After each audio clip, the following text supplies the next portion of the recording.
Sekarang kita lanjutkan ke surah kedua dalam urutan Al-Quran, yakni surah Al-Baqarah. Sahabat Al-Quran yang dimuliakan Allah Subhanahu wa Ta'ala, kenapa surah ini dikatakan sebagai surah Al-Baqarah? Karena di dalamnya diceritakan tentang sapi betina, ya. Karena di dalamnya diceritakan tentang sapi betina. Yang mana sapi betina ini dahulu kala di zaman Bani Israel itu pernah menjadi sesembahan, sebuah patung sapi betina yang dibuat oleh emas, ya, menggunakan emas oleh seseorang yang bernama Samiri. Karena kalau kita belajar dalam tradisi Mesir kuno, berhala sapi betina itu, ya, berhala sapi betina itu menjadi lambang kesuburan, ya, lambang kesuburan gitu ya, kemudian lambang dari kebahagiaan. Nah, maka di dalam Quran Surah Al-Baqarah banyak sekali menjelaskan tentang apa yang dilakukan oleh Bani Israel. Benar-benar salihah yang dibawa Allah Subhanahu wa Ta'ala gitu ya. Dan Surah Al-Baqarah termasuk salah satu surah yang paling panjang. Kenapa? Panjangnya sebanyak 3 juz. Ya, kalau tadi Ibu Uci baca surah An-Naba 40 ayat, kalau ini 286 ayat. Tersebar dalam 2 juz setengah. Kita mulai ya. Bismillahirrahmanirrahim. Rabbi zidna ilma warzuqna fahma birahmatika ya arhamar rahimin.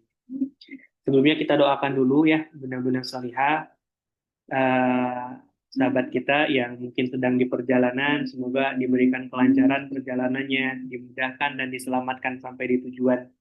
Bagi saudara-saudara Amin. kita yang hari ini sedang sakit gitu ya, semoga sakitnya itu menjadi penggugur dosa dan juga bisa diberikan segera kesehatan seperti sedia kala. Amin ya Allah rabbal alamin. Baik, Amin. benar-benar solihah yang dimuliakan Allah Subhanahu wa Ta'ala. Kita lanjutkan ya pembahasan kita di dalam Quran Surah Al-Baqarah ayat pertama. Rabbi zidna ilma warzuqna fahma birahmatuka ya arhamar rahimin. Bismillahirrahmanirrahim. Alif lam mim. Alif lam mim ini kalau secara hukum tajwid disebut dengan huruf-huruf muqatta'ah,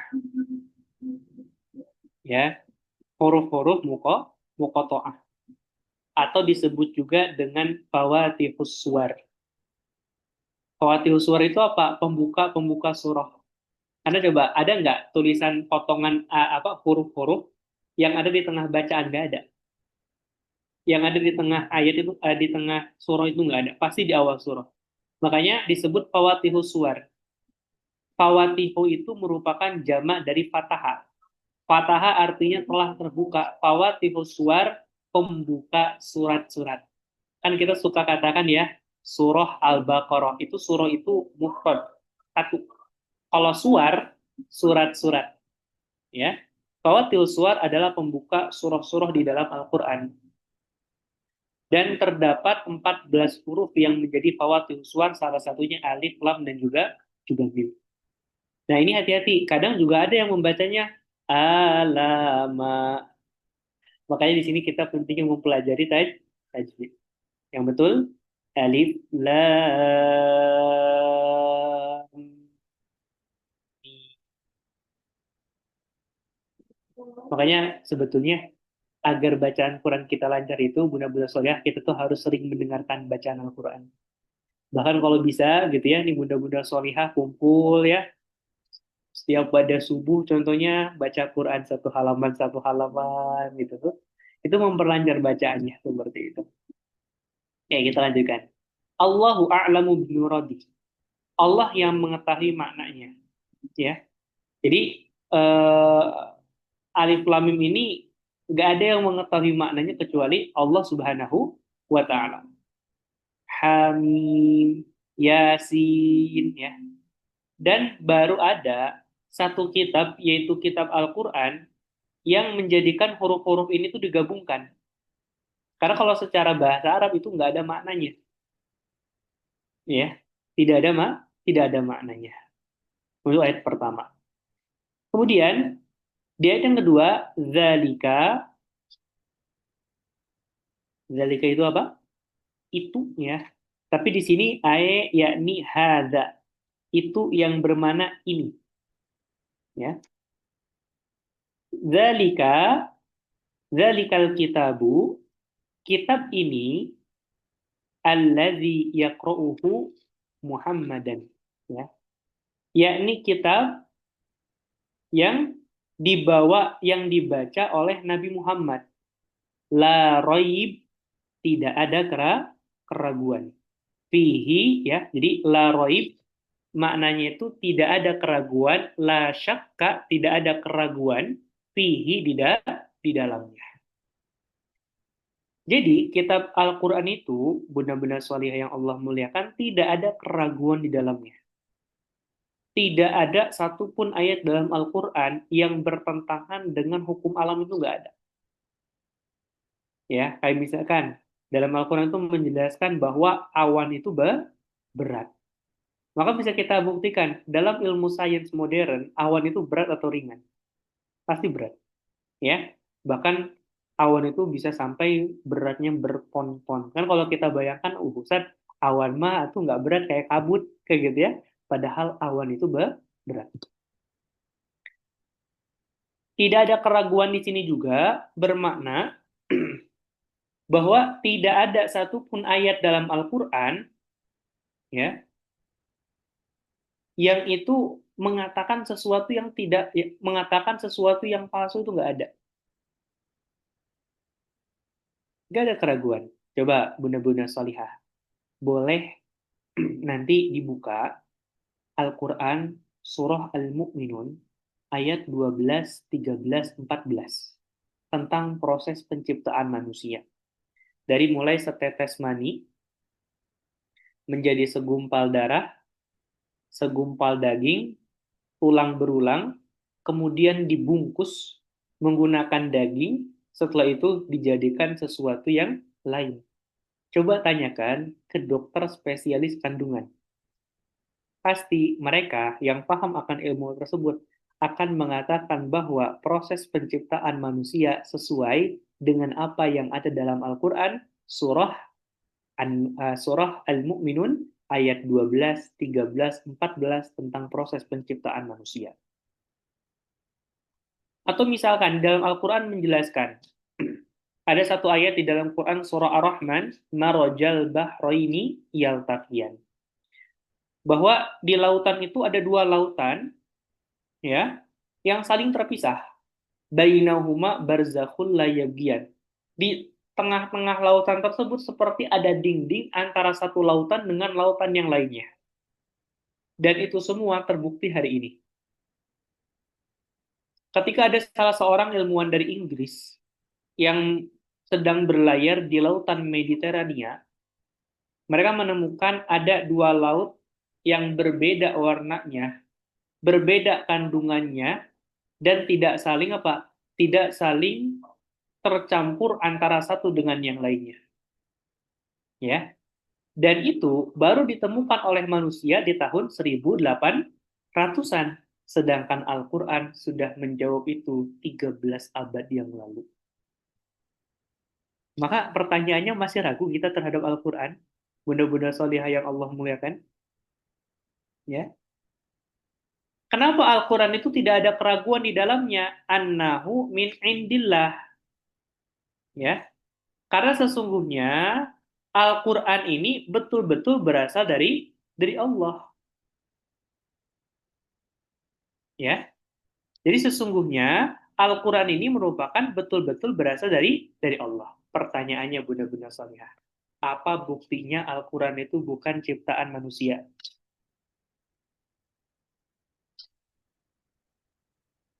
Kan ini, kalau kita melihat Al-Quran, ada tiga kemungkinan. Al-Quran itu ada nggak kemungkinan dibuat oleh Nabi Muhammad? Ada? Ada. Karena yang membawa Al-Quran itu Nabi Muhammad. Nabi Muhammad. Ada nggak kemungkinan Al-Quran dibuat oleh bangsa Arab? Ada juga. Karena Al-Quran menggunakan bahasa Arab. Kita buka buku bahasa Sunda contohnya. Yakin kita yang nulis orang Sunda? Yakin lah. Betul?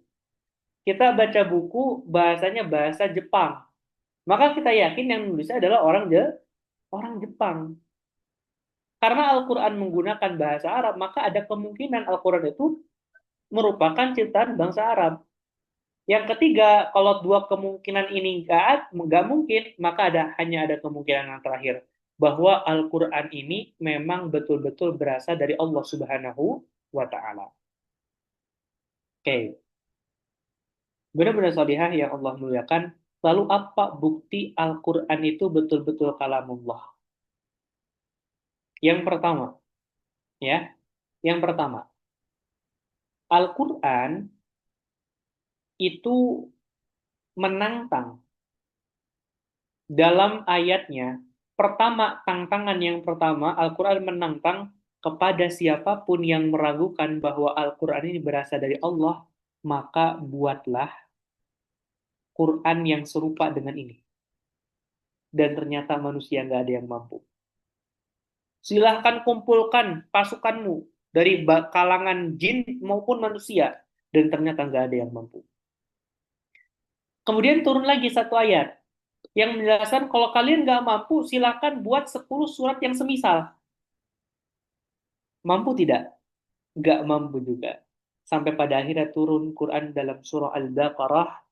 Allah Subhanahu wa taala berfirman, "Wa in kuntum fi raibim mimma nazzalna ala 'abdina fa'tu bi surah." Kalau kalian meragukan terhadap apa yang kami turunkan kepada hamba kami Muhammad, fa'tu bi surah. Ya, maka buatlah satu surah yang semisal. Ustaz ingin bertanya kepada bunda-bunda salihah. Surah yang paling pendek dalam Quran itu surah apa? Kautsar. Oh, tahu kan. Surah Kokojo ya. Surah yang paling sering dibaca. Dari 114 surah, Al-Kautsar paling sering. Nggak Al-Kautsar, Al-Ikhlas. Nggak Al-Ikhlas, Al-Asr. Kayak gitu ya. Coba bayangkan. Hanya membuat 3 kalimat yang semisal dengan Al-Kautsar dari 13 abad yang lalu sampai hari ini, nggak ada satupun manusia yang mampu membuat yang serupa dengan Al-Quran. Maka ini menunjukkan bahwa Al-Quran itu bukanlah ciptaan manusia. Tapi memang Al-Quran itu betul-betul berasal dari Allah Subhanahu wa Ta'ala. Ya, yang pertama. Kemudian, ciri Al-Quran itu berasal dari merupakan kalamullah, sahabat Al-Quran yang Allah muliakan, cirinya apa? Ini bisa dicatat ya. Ciri Al-Quran itu betul-betul kalamullah, cirinya itu adalah ya, di dalam Al-Quran ya, di dalam Al-Quran terdapat ramalan-ramalan tentang masa depan. Bunda-bunda solihah pernah buka nggak? Pernah baca nggak Quran surah Rum? Ada yang hafal surah Rum di sini? Ibu Rahma hafal Ibu Rahma? Kayak gitu ya. Oh, masih di jalan kayak gitu ya. Coba buka Quran surah Rum. Apa yang dijelaskan Quran surah Rum? Tentang bangsa Romawi. Ghulibatir Rum. Telah dikalahkan bangsa Rum. Ya. Kemudian di ayat selanjutnya apa? Jadi setelah dikalahkan bangsa Rum, bangsa Romawi tersebut, beberapa waktu kemudian bangsa Romawi itu akan kembali bangkit, akan kembali menyerang, kayak gitu ya, menyerang Persia, dan bangsa Romawi akan menaklukkan Persia. Bunda-bunda solihah boleh baca sejarah. Ya, dulu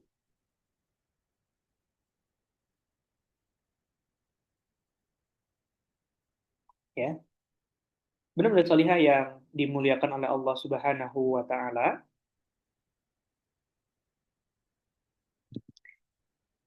Dulu ketika terjadi peperangan, bangsa Romawi betul-betul kalah. Dan setelah 7 tahun dari kekalahan tersebut, lahir apa apa namanya itu naik mahkota seorang raja yang disegani, namanya adalah Heraklius. Ya, Kaisar Heraklius. Dan Kaisar Heraklius lah yang pada akhirnya mengembalikan salib, mengambil alih salib yang pernah dicuri oleh bangsa Persia ketika kalah perang sebelumnya. Ya. Dan Bunda-Bunda Solia tahu nggak? Ayat dalam Quran surah Rum itu turun sebelum terjadi peperangan itu. Ya, jadi ayatnya turun sebelum terjadi peperangan tersebut. Bunda-Bunda Solihah, saya mau tanya, berjudi itu boleh atau tidak? Tidak. Oh, Dulu di zaman Nabi boleh.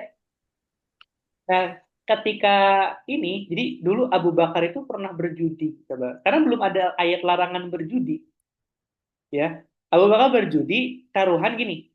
Jadi ketika terjadi perang tuh ketika terjadi perang antara Romawi dan Persia, kalahlah Romawi, kemudian mereka mengundi, gitu ya. Setelah itu mengundi, akan terjadi perang besar lagi. Abu Bakar memilih Romawi, sedangkan orang kafir tersebut memilih apa? Memilih Persia karena udah menang perang sebelumnya. Nah, kemudian datanglah Abu Bakar kepada Rasulullah menceritakan tentang perjudian tersebut. Kira-kira apa yang dilakukan oleh Rasulullah? Menegur? menegur, iya, melarang. Melarang? Bukan. Ya. Abu Bakar cerita, ya Rasulullah, aku taruhan bahwa beberapa tahun lagi akan terjadi perang antara Romawi dan Persia dan aku pegang Romawi. Aku mempertaruhkan setengah hartaku. Kata Rasul apa? Jangan setengah, seluruh hartamu. Kayak gitu ya. Jadi di zaman itu memang belum belum diharamkan untuk berjudi. Maka betul saja dalam 7 tahun setelah itu terjadi perang besar dan Persia pada akhirnya dikalahkan oleh Romawi. Ya, maka Abu Bakar memenangkan taruhan tersebut, mendapatkan satu harta full yang ditinggalkan oleh orang kafir Quraisy tersebut. Ya, jadi kemudian yang ketiga, Ustaz, tapi kan ada kemungkinan mungkin dibuat oleh bangsa Arab. Nggak mungkin. Kenapa nggak mungkin? Karena yang ada di dalam, ya, karena yang ada di dalam Al-Quran itu bertentangan dengan adat kebiasaan bangsa Arab. Ya, apa yang ada dalam Al-Quran itu bertentangan dengan adat kebiasaan bangsa bangsa Arab. Kadang banyak orang yang ini, kamu mah pakai apa namanya tuh, kamu mah pakai jilbab gitu ya, udah sana ke Arab aja gitu, nggak usah di Indonesia gitu ya. Jadi kamu mah belajar ikut aja kajian, udah sana aja pergi ke Arab. Orang yang ngomong seperti itu adalah orang yang nggak punya ilmu tentang sejarah. Menganggap jilbab itu tradisi Arab, ya. Jilbab itu tradisi Islam. Bunda-bunda Solihah, kalau kita baca di dalam kitab sejarah gitu ya, di sana dijelaskan bahwa bangsa Arab ketika sebelum datangnya risalah yang diberikan kepada Nabi Muhammad itu sudah berhaji dan juga bertawaf. Namun mereka bertawaf dalam kondisi telanjang. Ya, kemudian bangsa Arab itu punya kebiasaan apa? Mengubur anak perempuan. Kemudian mereka itu ya benar-benar solihah apa? Senantiasa banyak melakukan, mohon maaf ya, yang namanya pesta seks. Pesta seks bareng-bareng. Jadi orang yang mengatakan menutup aurat itu merupakan tradisi Arab itu orang yang nggak paham sejarah. Ya, karena sesungguhnya apa yang Allah perintahkan dalam Al-Quran itu bertentangan dengan apa yang dilakukan oleh bangsa Arab. Mereka menyembah. Dulu nama berhala yang paling terkenal di masa itu adalah Lata wa Uzza. Lata wa Uzza. Jadi apa namanya? Jangan pernah kita kasih nama seseorang Lata wa Uzza. Kenapa? Itu nama berhala terkenal di zaman kafir Quraisy ketika itu. Ya, maka itu tiga hal yang membuktikan bahwa Al-Quran itu bukanlah ciptaan manusia, tapi memang betul-betul ciptaan Allah. Pertama, nggak ada satupun orang, dan tantangan itu masih berlaku sampai hari ini. Dari mulai turunnya Al-Quran pertama kali sampai hari ini terus berlaku bahkan sampai hari kiamat. Kalau memang kalian ragu, buat satu surah yang semisal dengan Al-Quran dan ternyata nggak mampu. Ya, dan juga nggak mampu. Kemudian, yang kedua, ya, yang kedua adalah Al-Quran berbicara tentang masa depan. Bunda-bunda salihah, misalkan gini, Ibu Lucy, kita main yuk, apa namanya tuh, ngajak teman-teman yang lainnya gitu ya, kita main yuk ke Sumarekon Bekasi, di sana ada ramen enak loh, kayak gitu ya. Pertanyaannya, Ibu Lucy udah tahu belum informasi tentang ramen enak itu tersebut, Ibu? Hmm. Pasti udah tahu, Belum. Biasanya karena udah ada tahu, Tahu, orang. udah tahu. biasanya udah tahu, Ustaz. Ya, Iya, udah pasti udah tahu. tahu. Viral, viral. Itu viral, ngeliat di TikTok, atau pernah ngerasain sebelumnya, betul?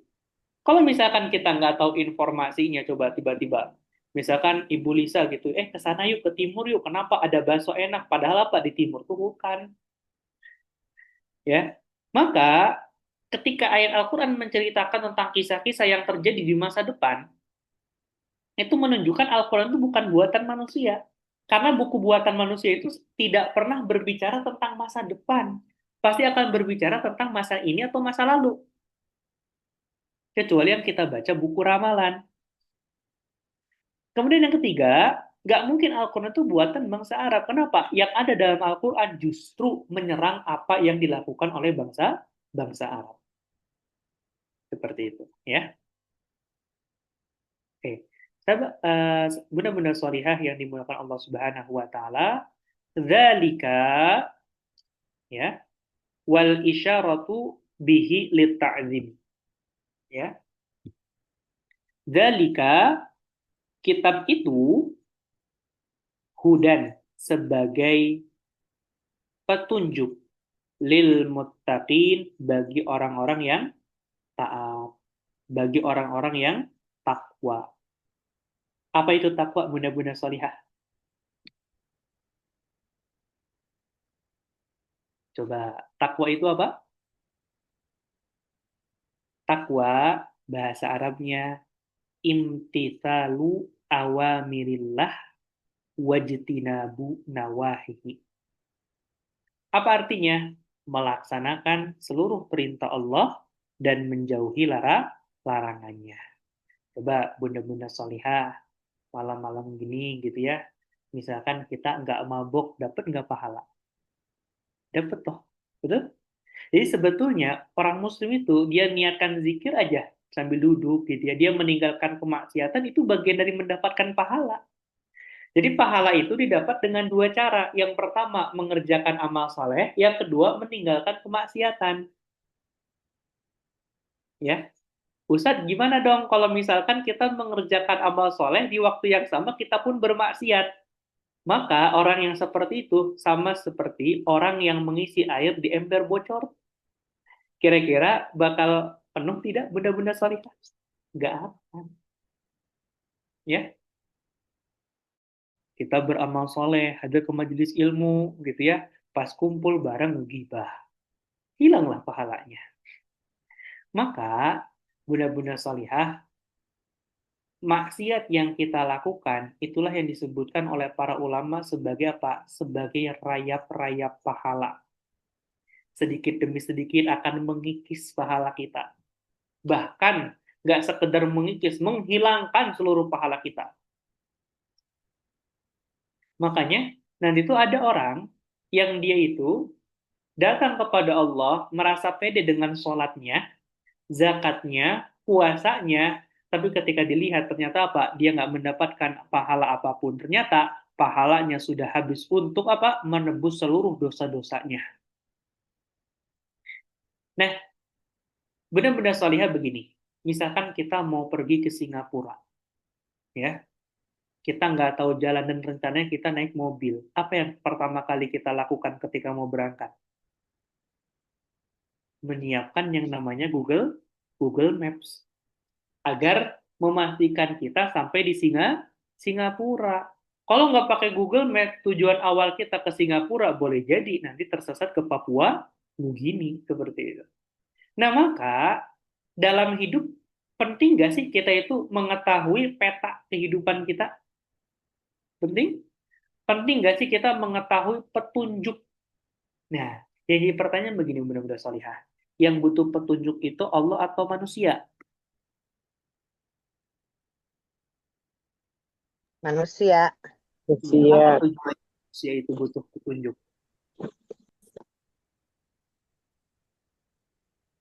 Benar-benar solihah butuh petunjuk tujuannya untuk apa? Untuk ke surga. Untuk ke surga, kayak gitu ya. Untuk memastikan kita kembali ke tempat asal kita, yakni di surganya Allah Subhanahu wa Ta'ala. Nah, oleh karena itu, benar-benar solihah, ada nggak orang yang punya petunjuk tapi pada akhirnya tersesat? Ada.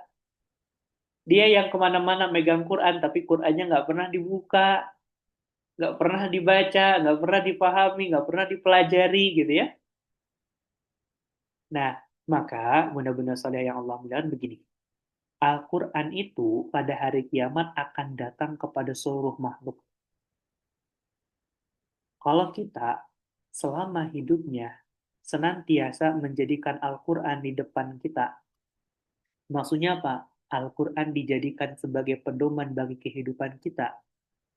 Al-Quran dijadikan sebagai sumber dalam berhukum. Al-Quran dijadikan sebagai sumber dalam beramal. Maka Al-Quran akan hadir di hadapan kita di hari akhir nanti dan membimbing kita menuju surganya Allah Subhanahu wa Ta'ala. Al-Quran pun akan datang kepada orang-orang munafik, kepada orang-orang kafir, yang semasa hidup dia nggak pernah mempelajari Quran, dia enggan untuk mengimani Al-Quran, maka Al-Quran akan hadir di belakangnya dan Al-Quran yang akan menjerumuskannya ke dalam nerakanya Allah Subhanahu wa Ta'ala. Benar-benar salihah yang dimuliakan Allah Subhanahu wa Ta'ala. Misalkan gini, kita baru beli HP, ya, kita baru beli HP. Salah satu, ya, salah satu yang pasti ada dalam HP tersebut adalah manual buku, buku petunjuk, betul? Buku tata cara penggunaan. Kira-kira kalau kita belinya HP, terus kita menggunakan buku petunjuk untuk membuat batu bata, kira-kira apa yang terjadi? Rusak tidak HP-nya? Rusak. Karena nggak sesuai dengan fungsinya. Atau misalkan kita gunakan HP kita untuk tatakan sayur. Tatakan sayur benar-benar solihah tahu? Tempat motong sayur. Kayak gitu. Apa yang terjadi? Rusaklah HP-nya.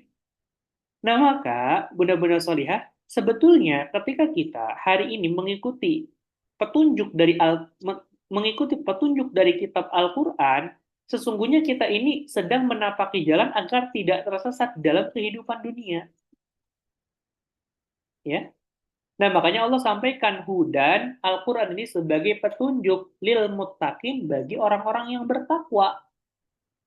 Maka orang yang nggak bertakwa, dia tidak akan menjadikan Al-Quran sebagai standar dalam beramal. Coba bunda-bunda salihah. Ustaz ingin bertanya, kenapa hari ini kita baca Quran? Kenapa hari ini kita sholat?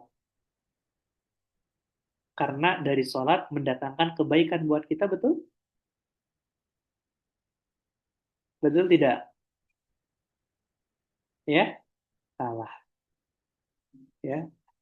Kita melakukan itu bukan karena asas manfaat. Karena gini, kalau kita mengerjakan ibadah kepada Allah hanya untuk asas manfaat, apa bedanya dengan orang kafir? Mohon maaf, mohon maaf bunda-bunda salihah.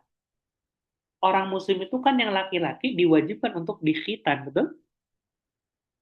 Orang kafir banyak nggak yang dikhitan? Banyak. Aktivitasnya sama, mendatangkan juga kesehatan, tapi nilainya beda. Kenapa? Yang satu, dia dikhitan karena tahu itu perintah Allah. Maka sebetulnya apa esensi dari naik haji? Kenapa sih kayak gitu naik haji, umroh? Kenapa sih dari setiap kota yang ada di dunia kita tuh harus ke Mekah gitu? Kan pengen juga ya ke mana, ke Turki yang Cappadocia gitu. Kalau di film tuh apa? This is my dream, not her, gitu ya. Ada yang tahu filmnya Bunda-Bunda Solihah? Oh, ini mah pasti update ya Bunda-Bunda ya. Ya, this is my dream. Nah, maka Bunda-Bunda Solihah Allah muliakan, apa? Apa hikmah di balik itu semua? Kenapa kita mengerjakan amal soleh itu semua? Karena Allah yang memerintahkan.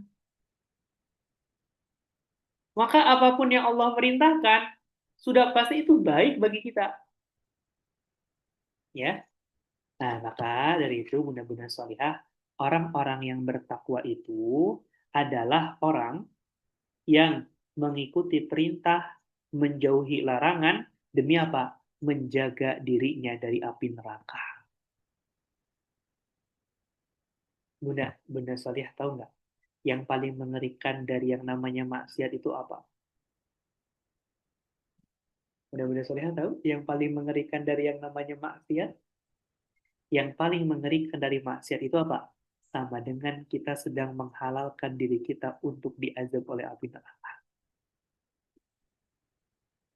Ya, Bunda Solihah tahu, sahabat Al-Quran tahu nggak Ustaz Adi Hidayat? Yang hafalannya Masya Allah, hafalan hadisnya Masya Allah gitu ya. Ustaz Adi Hidayat, ibundanya dari semenjak dulu, kalau beliau ibunya itu selalu ngasih ayam buat Ustaz Adi Hidayat seminggu sekali. Tapi nggak pernah sama sekali bundanya itu membelikan ayam mati. Selalu dibelikan ayam hidup, kemudian di apa namanya tuh, dibawa ayam hidup tersebut ke tempat pemotongan dan harus dipotong di depan mata ibundanya untuk memastikan bahwa makanan tersebut, ayam tersebut dipotong dengan cara yang halal. Menyebutkan asma Allah Subhanahu wa Ta'ala. Baru setelah itu diolah oleh sang ibunda. Pantas saja kita melihat hari ini Ustaz Adi Hidayat begitu luar biasa kecerdasannya. Sekali baca, sekali hafal. Nah, maka ini jadi pertanyaan bagi kita mudah-mudahan salihah. Pernah nggak sih kita memikirkan hari ini, gitu ya, makanan yang kita konsumsi itu tidak ada yang berasal dari sesuatu yang Allah haramkan. Gak ada kita itu memakan harta orang lain. Gak ada kita tuh memakan harta yang tidak diridhoi oleh Allah Subhanahu wa Ta'ala. Dan maka dari itu, ya, amal kebaikan yang kita kerjakan itu pasti akan kembali kepada kita. Begitupun amal keburukan yang kita lakukan pasti akan kembali kepada orang yang mengerjakannya. Oleh karena itu, bunda-bunda salihah yang dimuliakan Allah Subhanahu wa taala, di dalam tafsir itu dijelaskan ada yang disebutkan sebagai mikyasul amal. Bunda-bunda tahu mikyasul amal itu apa? Boleh dicatat ya kalau belum tahu. Mikyasul amal itu adalah standar dalam berbuat. Apa yang menjadi standar berbuat bagi kita? Kalau kita nih dulu kerja di satu perusahaan, apa yang menjadi standar dalam bekerja? SOP. Ya. SOP dibuat oleh siapa? Perusahaan. Perusahaan. Perusahaan. Yang memberikan berhak nggak perusahaan memberikan SOP? Berhak. Berhak. Kenapa? Karena dia menggaji karyawan. Dia Karena yang dia gaji. punya perusahaan kan, bebas Yang kayak punya gitu ya. perusahaan. Nah sekarang kita pun dalam tanda kutip kita ini karyawannya Allah gitu. Kita hidup di buminya Allah, gratis lagi. Ya. Kita hidup di buminya Allah, mendapatkan rezeki dari Allah gitu. Maka ketika Allah menetapkan satu aturan sebagai SOP, kira-kira wajar nggak? Wajar. Karena Allah yang menciptakan kita. Dan goals dari setiap SOP tersebut agar melayakkan diri kita masuk ke dalam surganya Allah Subhanahu wa Ta'ala. Maka dari itu, bunda-bunda salihah yang Allah muliakan dan Allah cintai, gitu ya, mulai sekarang, kalau kita berbuat, jangan ada standar suka atau nggak suka. Ustadz, saya mah malu Ustadz, sekarang misalkan tahu sedang ngafalin Quran, takutnya dikira sok soleh Ustadz. Saya sekarang udah mulai rajin hadir kajian, update gitu ya, lagi hadir ke kajian Ustadz Umar Mita, Masya Allah gitu ya. Nah, apa namanya, takut dianggap apa sok suci gitu. Padahal mereka pun dibilang sok najis kan nggak mau gitu ya. Nah maka bunda-bunda saya gini, kita itu dalam beramal bukan tentang baik dan buruk menurut manusia. Oke, sepakat ya? Kita beramal bukan baik dan buruk menurut manusia. Karena kalau baik dan buruk menurut manusia, bunda-bunda solihah, manusia itu, jadi gini, kalau kebaikan baik atau buruk dalam nilai manusia, maka baik atau buruk itu akan menjadi relatif. Contoh, di Indonesia, belum menikah tapi satu atap, kira-kira wajar atau tidak? Lumrah atau tidak?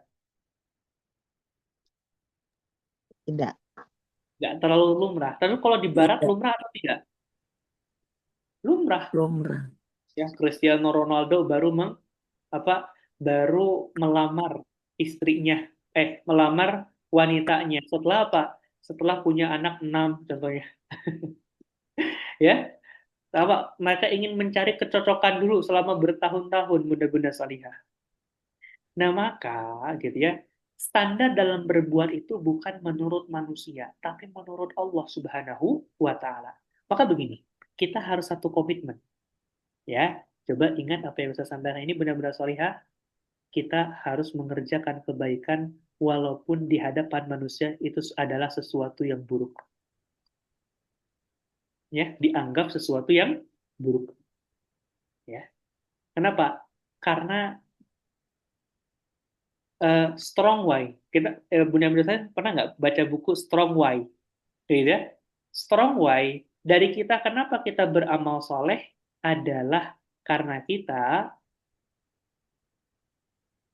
tahu itu merupakan kewajiban bagi seorang muslim yang bertakwa. Maka ubah mindset begini.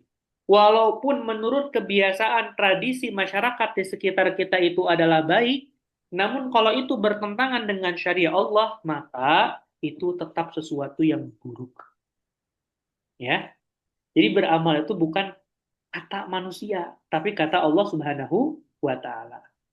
Contoh, misalkan dalam pembagian waris. Gitu ya. Udah Ustaz, saya mau adil. Laki-laki sama perempuan dapat jatah yang sama gitu ya. Oh iya juga ya biar adil. Nggak boleh. Kenapa? Karena harus dikembalikan lagi kepada yang punya perusahaan. Dan yang punya perusahaannya siapa? Allah Subhanahu wa Ta'ala. Ya.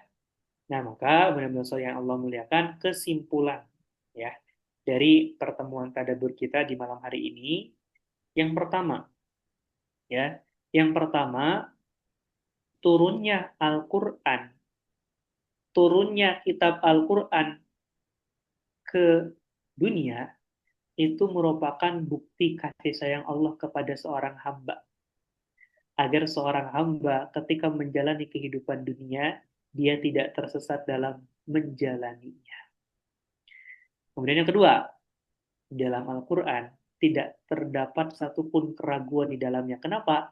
Karena Al-Quran itu berasal dari Allah. Benar-benar soalnya pernah nggak baca buku Karl Marx yang yang punya pemahaman ateisme? Ateis. Pernah baca sampai tuntas? Atau mungkin nggak suka baca? Ya gitu ya. Suka baca nggak benar-benar? Buku Karl Marx ya. Di buku Karl Marx itu, di salah satu bagian bukunya, Karl Marx itu yang menganut paham ateisme, dia nggak mempercayakan ada Tuhan. Semua semua semua benda itu berasal dari materi. Dia pun memiliki keraguan di dalam bukunya. Terus materi berasal dari siapa? Ya, materi tersebut berasal dari siapa? Karena bertentangan dengan akal manusia. Kayak gini, Ibu Uci lagi pakai kacamata. Ibu, kacamatanya itu tiba-tiba ada, ya, tiba-tiba ada atau ada yang buat Ibu? ada yang buat. Emang Ibu tahu siapa yang buatnya? Iya, nggak tahu, tapi pasti ada. Masa dia turun dari langit, Ustaz, kacamata? Akal kita itu kan akan apa? Akal kita tuh akan membimbing kita loh, ya. Nggak mungkin masa turun dari langit, nggak mungkin ini tiba-tiba ada. Pasti ada yang membuat. Maka sederhananya begini, kalau kacamata saja pasti ada yang buat, apalagi mata, betul? Iya dong. Ya. Kalau boneka ayam saja ada yang buat, apalagi ayam betulan, Hmm. ya.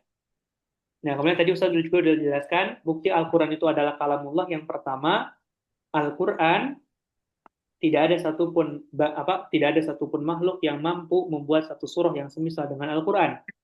Kemudian yang kedua, Al-Quran itu menceritakan tentang masa depan. Andaikan itu dibuat oleh bangsa Arab, dia tahu dari mana masa depan itu. Yang ketiga, ya, Al-Quran nggak mungkin buatan bangsa Arab karena isi dalam Al-Quran justru bertentangan dengan tradisi bangsa Arab ketika itu. Ya, jadi jangan katakan lagi misalkan jilbab, khimar itu tradisi Arab, itu tradisi Islam. Tradisi Arab itu mengumbar aurat, membuka aurat. Ya. Kemudian kesimpulan yang selanjutnya, mudah-mudahan salihah, kita kalau ingin menjamin langkah kita, tujuan kita agar sampai ke dalam surganya Allah Subhanahu wa taala, maka ada satu yang harus kita lakukan apa? Kita hidup harus sesuai dengan SOP yang telah Allah tetapkan. Kita hidup harus sesuai dengan petunjuk yang telah Allah berikan. Ya, baik. Mungkin itu mudah-mudahan salihah ya untuk kesimpulan di kajian kita pada malam hari ini. Insya Allah nanti di pekan berikutnya kita lanjutkan ke ayat ketiga. Mudah-mudahan salihah yang semangat ya. Kita ketika kita mempelajari Al-Quran, kita baru memenuhi salah satu haknya. Mudah-mudahan salihah juga jangan lupa baca Qurannya ya. Sehari minimal 1 juz ya. Seperti itu. Kemudian apa? Kemudian kalau yang belum merasa pede dengan bacaan Qur'annya, harus belajar tajwidnya, harus belajar makharijul hurufnya, harus belajar sifatul hurufnya, kayak gitu ya. Terus kita berusaha agar melayakkan kita menjadi keluarganya Allah, menjadi kekasih-kekasihnya Allah, dengan apa? Dengan kita melayakkan diri terus untuk lebih dekat dengan Al-Quran. Karena semoga dengan kita berjuang untuk dekat dengan Al-Quran hari ini, Al-Quran akan hadir di hadapan kita. Kemudian membimbing kita menuju surganya Allah Subhanahu wa taala. Amin ya Allah ya rabbal alamin. Baik, benar-benar sorehah yang dimuliakan Allah, selanjutnya kayak gitu ya. Silakan saya persilakan kepada sahabat semua untuk bertanya gitu ya. Yang ingin bertanya kayak gitu ya, boleh untuk mengangkat tangannya.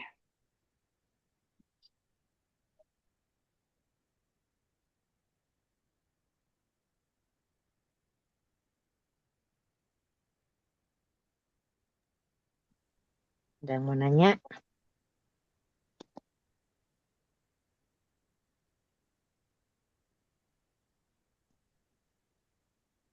Jelas ya berarti ya.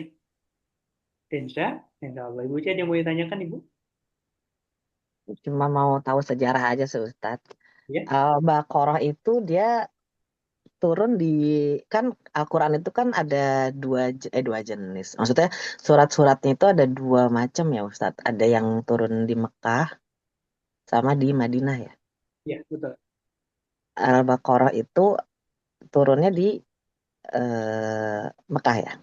Eh, Jadi Madinah. Oh, Madinah. ada Madaniyah. Berarti Oh, kalau turunnya di Madinah, kayak gitu ya, itu setelah Nabi itu hijrah ke Madinah. Makanya Bunda-Bunda Soliah sebetulnya ya, Mekah, Madinah, Mekah ya pertama. Itu adalah kota yang paling aman. Jadi kalau kita punya cita-cita, lebih baik punya rumah di sana. Kenapa? Satu-satunya kota yang nggak akan dikunjungi oleh Dajjal. Kenapa? Karena di dalamnya diturunkan Al-Quran. Kota Mekah dan Madinah. kirain Palestina, Ustadz, bukan ya? Bukan. Dan justru nanti di dekat di negeri Syam, tempat Dajjal dibunuh tuh nanti di sana. Seperti itu. Dan sebetulnya Dajjal itu ada kisahnya. Dajjal itu udah ada. Nah, gitu ya. Makanya Ustaz tuh apa namanya tuh seneng banget ngebahas tentang apa namanya tuh hadis-hadis tentang akhir zaman. Dajjal itu udah ada dan udah ada orang yang pernah bertemu dan itu terjadi di zaman Nabi. Ya, jadi ketika ada orang yang dia itu sedang berlayar tersesat, kemudian sampai di satu pulau, dia bertemu dengan satu hewan yang nggak kelihatan mana bagian depan dan bagian belakangnya. Itu hewan disebut dengan al-jasasah. Ya, kemudian hewan tersebut mengatakan ada orang yang sedang menunggumu di dalam gubuk tersebut. Dan ternyata orang tersebut adalah Al-Masih Ad-Dajjal. Yang kelak pada masanya, yang kelak pada waktunya Allah akan apa? Akan bebaskan Dajjal dan akan apa? Menjadi fitnah terbesar sepanjang sejarah umat manusia. Seperti itu dulu ya. Itu dari golongan jin ya berarti Ustaz ya, kalau Dajjal ya. Dajjal itu golongan manusia. Golongan manusia. Ah, Iya. Wah, ini apa namanya? Penting Ibu untuk dikaji, dipelajari gitu ya. Dajjal itu tertarik dari juga. golongan manusia, bukan dari bangsa jin. Seperti itu. Silakan Bunda-Bunda Solihah ada yang mau ditanyakan lagi?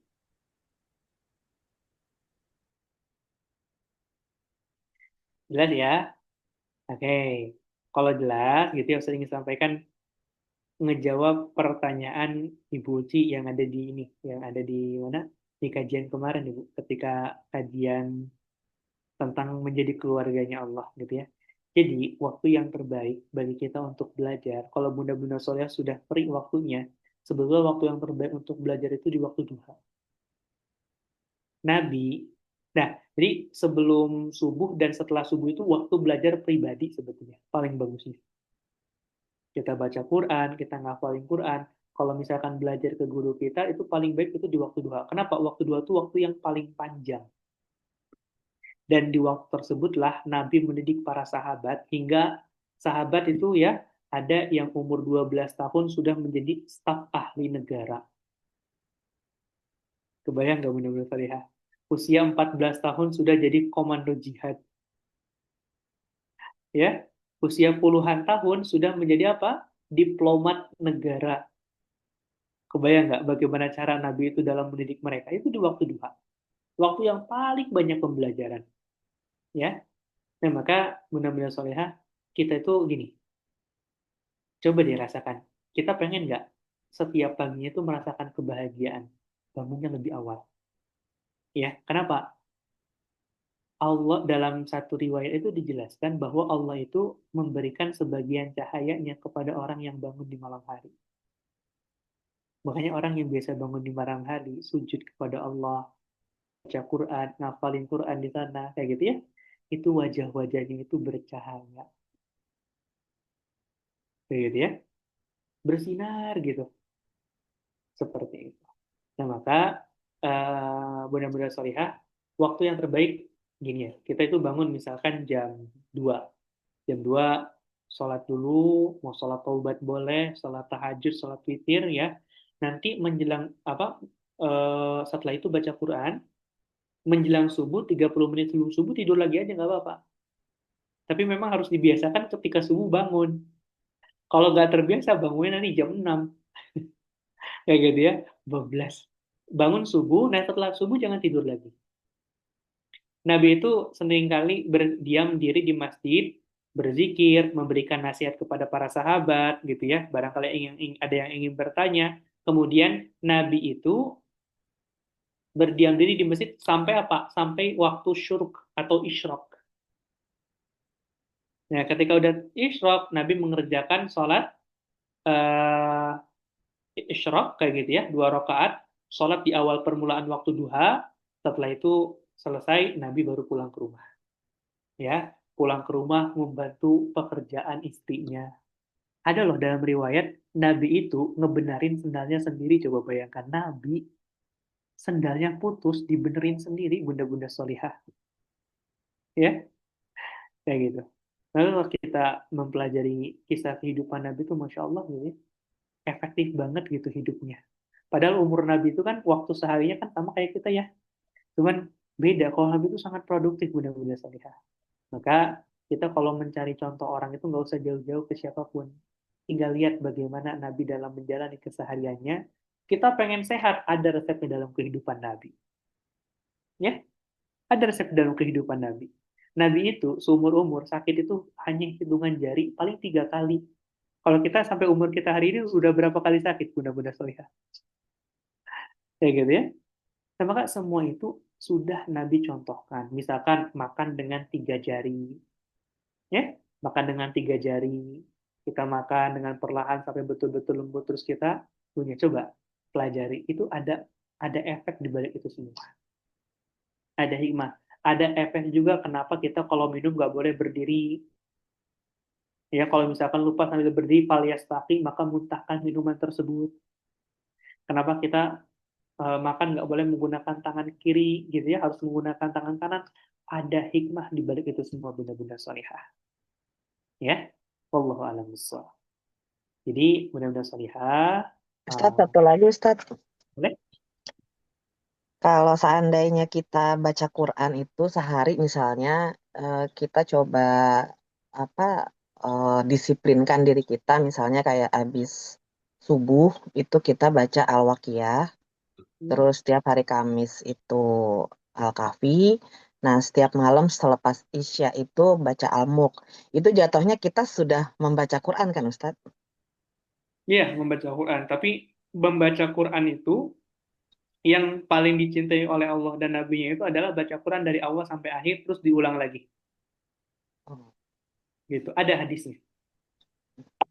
Jadi hadis itu sebentar. Coba Ustaz buka dulu ya kitabnya.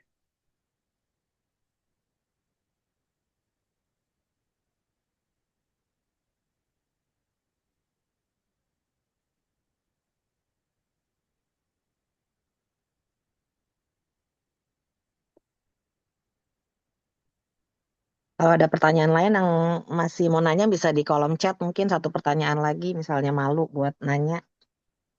Seperti itu. Jadi yang paling disukai itu adalah setelah lanjut apa setelah baca ulang lagi, ulang lagi, ulang lagi seperti itu. Walaupun misalkan kita punya bacaan Quran khusus, misalkan malam Jumat baca Al-Kahfi terus Al-Waqiah pun nggak masalah. Tapi itu kayak ekstra saja. Kalau misalkan dalam pengeluaran itu variabel cost, ya Hmm. costnya kayak gitu ya. Yang tetapnya itu baca Quran. Kita punya hancak tilawah seperti itu. Nah misalnya nih kayak aku kan baca huruf Arab kan kurang lancar nih Ustadz. Apa? Terus baca Qurannya yang huruf Latin. Itu pahalanya sama nggak? Oke, pahalanya sama nggak? Yang kami pahami, gitu ya. Kalau Ustadz itu mengambil ada ulama-ulama yang justru nggak membolehkan membaca Latin. Kenapa? Karena sampai kapanpun Latin itu nggak bisa apa ya, nggak bisa menunjukkan kepada kita ini huruf tebal atau tipis. Kan dalam Ada konsep Ustadz, Qurannya ada. Ada Quran yang ya betul. pakai. Nah, Hmm. begini, bunda-bunda saya harus tahu. Ustadz pernah ke percetakan Cordoba, Syamil Quran. Nah, Quran-Quran yang banyak tersebar hari ini tuh. Nah, sebetulnya mereka itu punya idealisme masing-masing. Kayak gitu ya. Misalkan, ini kita sampaikan aja gitu ya, karena udah jadi hal umum. Jadi, Syamil itu punya satu pemahaman gitu ya, di Syamil Quran. Dan ini memang ada pendapat ulama-ulama yang lebih kuat seperti itu. Nggak boleh membaca Quran dengan melihat apa? Latin, huruf Latin. Melihat Latin. Karena nggak bisa menunjukkan ini, nggak bisa menggantikan bagaimana cara membaca kaidah membaca Quran yang betul. Misalkan Hmm. kalau ikhfa-nya tebal, ya, dengungnya tebal nih. Gimana cara menunjukkan dalam Latin? Nggak bisa, ya. Hmm. Terus saya tanya, terus kenapa akhirnya Syamil juga membuat Quran yang ada Latinnya? Ya, kebutuhan marketing.